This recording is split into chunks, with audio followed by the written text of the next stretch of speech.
So my background posters are clearly in disarray. I need to get better poster tape. But so I watched episode 2 of Junji Ito collection like I don't know, a week ago. But yeah, I forgot to make a video about it. Like I had in my head like I was gonna make a video, and then my head confirmed that I did, so I forgot to do it. So I didn't do a Joshi Does Anime on it, but I'm gonna do it now because I wanted to watch episode 3.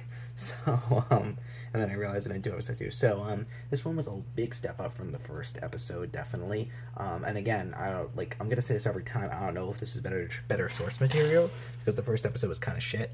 But this one devoted half and half, unlike the first episode where it was like a full episode and then like 2 minutes at the end to like a weird short story.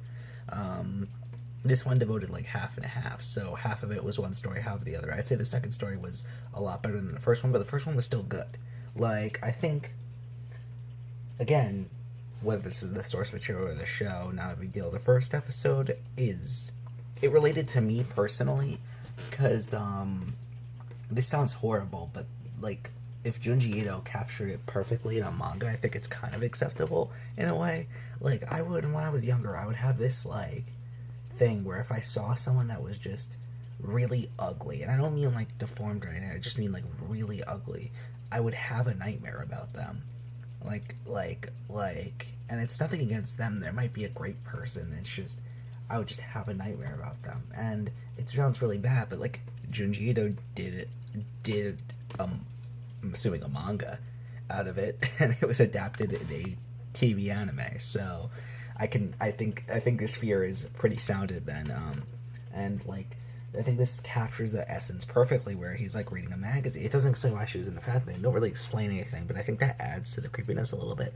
And so essentially, it's this really ugly, creepy looking woman that somehow is a model, and they get her to be in he's a filmmaker, and him and his buddies that are making the movie cast her in the film. And it's just him trying to deal with that, like this really creepy woman that gives him nightmares because like the way how ugly she is. And I mean, what I predicted the twist to be was the pretty girl was actually the monster, and this one was going to save them and actually be a good person. But the twist it wasn't really a twist. She was just a monster, and she was killing people, eating them, and like. But yeah, like I think the ending was shit. And like, yeah, I don't know whether that's the source material or the show. Probably source material, honestly. But the build up to it, that whole concept, conceptually alone, this was a great half of the episode simply because of how much I related to it. And then the second half of the episode was really good, and I really want to read the manga it's based on. I think there was I read up on an article on someone's blog, I think, about the second episode, and they talked about there's a live action film for the second episode that I really want to watch because it was really good concept. It was the concept of, well, it's initially like it builds from there with no spoilers. It's initially contrasting a girl that is in hospital dying of cancer. I don't remember if it might have been leukemia. I don't remember, but she's dying of cancer, and she does not want to die, and she's afraid the most of death. And that part was kind of annoying because she sounded annoying, but it was interesting enough. But then you have this other plot going on. That eventually the two plots intertwine, obviously. But you have this other plot going on of this hospital admitted who he enters the hospital because he's having really long dreams. First one started like a couple of days, then it turned into a week, then it turned into a month, and he would live that time in the dream.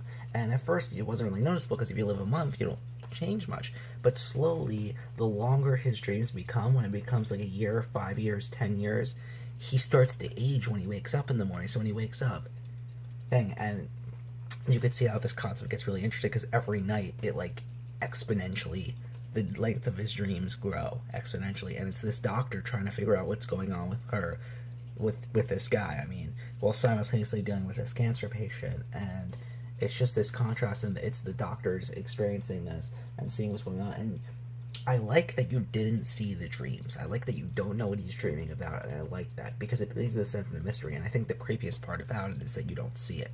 I think if you saw him like running down a hallway in a dream or something, or being chased by a creature or a person or something, that would take away the sense of mystery. And I mean, this is all not attributed to the manga. This is attributed to Junji Ito himself, because he is a master of horror, and he's one of the best horror writers, hands down, best horror mangaka out there. So, yeah, like, this kind of concept alone is fantastic, and they execute it really well. And I really like that short. And, like, honestly, first episode was the best. Second episode I really enjoyed. First part for concept alone, not really execution. However, the second part was fantastic. I really enjoyed it. And yeah, because of that, I don't think I'm gonna drop this show. I think I'm gonna keep going through, because if I can get like half of them are shit and then half of them are like amazing, that's good enough for me, to be honest. Like, I can deal with that on a weekly basis at least. But yeah, really enjoyed it.